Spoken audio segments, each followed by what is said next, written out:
हाय, विज्ञान ज्ञान संज्ञान के सभी प्रबुद्ध दर्शकों को मेरा यानी अशोक श्रीवास्तव का सादर नमस्कार। रविवार की सुबह हाजिर हैं एक नए पाठ के साथ, नए लेसन के साथ। आज का जो हमारा विषय है, जो हमने चुना है, वो है जल जीवन। बहुत फेमस लाइन है, हमारे प्रधानमंत्री का सपना है जल जीवन, हर जगह हर घर में जल, घर घर में जल और नल से जल। इसके बारे में ज़्यादा नहीं बताऊंगा, बट जल के बारे में जरूर थोड़ा सा डिस्कस करेंगे, थोड़ी बात करेंगे। हर एक आदमी को या कोई भी जो लिविंग चीज़ है उसको हवा और पानी दोनों जरूरी हैं, बिना उसके जीवन नहीं चलता है। तो जल हर एक जीवन के लिए जरूरी है।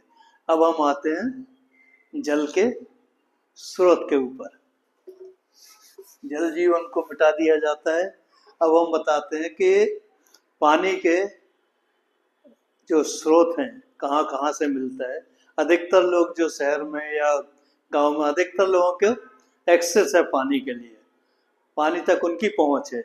अच्छा बुरा सही गलत जैसा भी हो, बट पहुंच।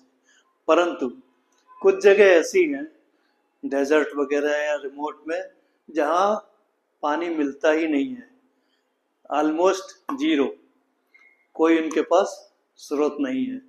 तो इसके लिए हम कुछ आगे आपको बताएंगे। तो मेन आपके जो स्रोत है पानी के, तीन हैं। रेन वाटर, नदी नाले का वाटर और अंडरग्राउंड वाटर। ये तीन जगह से आपको पानी मिलता है। रेन गई, नदी में गई, समुद्र में गई, जहाँ भी गई, उसके बाद वो एवोपरेट होके बादल में गई, फिर वापस आई, कुछ पृथ्वी में गई, पेड़ों के द्वारा नीचे चली गई, और अंडरग्राउंड वाटर या अंडरग्राउंड चैनल, वहाँ से आपको पानी मिलता है। तो ये तीन मुख्य स्रोत हैं। बट जहाँ पर इनमें से कुछ भी नहीं मिलता, वहाँ भगवान के द्वारा दिया गया या इंसान के द्वारा निकाला गया एक नया स्रोत है, जिसके बारे में हम आज थोड़ी सी बात करेंगे। ये क्या है? वाटर फ्रॉम एयर, हवा से पानी को पैदा करना, हवा से पानी को पैदा करना, extract water from the air. सबको मालूम है कि जो हवा है उसके अंदर नमी होती है, यानी कि ह्यूमिडिटी रहती है। ह्यूमिडिटी क्या है? कुछ परसेंटेज हवा का उसमें पानी के कण होते हैं। तो ये जो स्रोत है ये यहीं से निकाला गया है कि हवा में से पानी कैसे निकालना, जहाँ पर हमारे पास और कोई स्रोत नहीं है। रेगिस्तान में या दूसरी जगह पे, रिमोट में, जहाँ कहीं कुछ नहीं मिल रहा है, वहाँ पर हवा से ही पानी निकाला जाता है। कैसे निकालते हैं? ये निकालने के हमारे पास तीन तरीके हैं। एक तरीका जो है वो कुछ केमिकल होते हैं जो पानी को एब्जॉर्ब करते हैं और बाद में उनसे पानी को एक्सट्रैक्ट किया जा सकता है। दूसरा उनका होता है तरीका जो है, that is called D humidifier. ये कुछ मशीन्स होती हैं डी ह्यूमिडिफायर, जो हवा में से नमी को निकाल करके हवा को ड्राई बनाती हैं, और जो नमी उन्होंने एक्सट्रैक्ट किया है वो पानी के फॉर्म में कंडेंसेट हो जाती है। तो that is second source. Third source है कुछ केमिकल्स होते हैं जो कि पानी को सोख लेते हैं और बाद में निकल आते हैं। एक होता है एब्जॉर्बेंट, जो मटेरियल होते हैं। दूसरा है जो केमिकल्स होते हैं जो पानी को सोख लेते हैं। और इन तीनों में से एक तरीके से आप ये मशीन को बनाया जा सकता है। ये मशीन्स रेडीली अवेलेबल होती हैं मार्केट में to take out water from the air.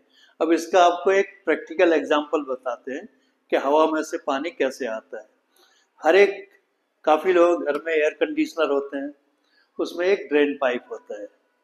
वो ड्रेन पाइप से पानी हमेशा निकलता रहता है जब भी एसी चलता है। कहाँ से आता है, कहीं लीक तो होता नहीं है, ऊपर से कहीं गिरता नहीं है, कोई कनेक्शन नहीं।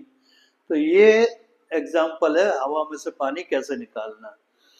जैसे अपना एसी चलता है तो जो हवा है और जो उनकी कूलिंग कॉइल है जिससे आपको ठंडक मिलती है, वहाँ पर ये पानी कंडेंसेट हो जाता है, हवा कंडेंसेट हो जाता है और वो ड्रेन पाइप के थ्रू आपका नीचे गिरने लगता है। तो हमारे कुछ मित्र हैं जिन्होंने इसके ऊपर रिसर्च किया और ये जो पानी है इकट्ठा करके वापस रीयूज कैसे करना है वो भी उन्होंने उसमें निकाला हुआ है कि जो एसी का ड्रेन पाइप है वो एक कलेक्टर में लगा दिए, कलेक्टर से आप डिस्ट्रीब्यूट में लगा दीजिए। तो दिन भर में उन्होंने मार्क किया है 3 से 4 लीटर या 5 लीटर तक पानी आप उसमें से एक्सट्रैक्ट कर लेते हैं मीन्स हवा से। तो ये जो है एक शुद्ध वाटर का दूसरा सोर्स है जहाँ पर आप हवा को कंडेंसेट करके उसमें से पानी निकालते हैं। इसी प्रिंसिपल पर सारी मशीनें बनाई गई हैं। कुछ मशीन जो हैं वो एनर्जी यूज़ करती हैं और कुछ मशीन जो है जो सोलर पावर यूज़ करती है। तो जहाँ पर इलेक्ट्रिसिटी भी नहीं है, पानी भी नहीं है, कुछ नहीं है, वहाँ पर वाया सोलर एनर्जी ये पानी को हवा से एक्सट्रैक्ट किया जाता है। Main is condensing the air and taking out the water from here, collecting it for your use। ये एक बहुत साधारण सी जानकारी है जो हमने सोचा आपके लिए प्रस्तुत करें। और इनकी जो अलग अलग कैपेसिटी की मशीन्स बनाई गई हैं हमारे रेगिस्तान में लगाई गई हैं। इसका एक और पार्ट है जहाँ समुद्र के पानी को भी मीठा किया जाता है, यूज़ किया जाता है। वो चैप्टर किसी और प्रोग्राम में कवर करेंगे। उसको डिसैलिनेशन प्लांट बोलते हैं कि सलाइन वाटर से ड्रिंकिंग वाटर कैसे बनाया है। बट आज का जो विषय है केवल हवा से पानी निकालने की मशीन्स हैं जो हम इस्तेमाल करते हैं और उन्हें कई जगह पर इंस्टॉल किया जाता है। वो पानी आप लेते हैं, आप आराम से पी सकते हैं। आपको हो सकता है जानकारी अच्छी लगी तो लाइक कीजिए और शेयर कीजिए। साथ ही अगर सब्सक्राइब कर सकें तो बहुत अच्छी बात है, हमारा हौसला बढ़ेगा। अगर आप कोई अपना प्रोग्राम हमारे यहाँ से ब्रॉडकास्ट करना चाहते हैं हमें कांटेक्ट कीजिए, या कोई सब्जेक्ट बताना चाहें कि इसके ऊपर हम एक प्रेजेंटेशन दें तो वो भी हम करने को तैयार है। जस्ट हमें कांटेक्ट कीजिए, गाइड कीजिए और बताइए, हम आपकी सेवा में प्रोग्राम लेकर के आएंगे। बहुत बहुत धन्यवाद, शुक्रिया, थैंक यू।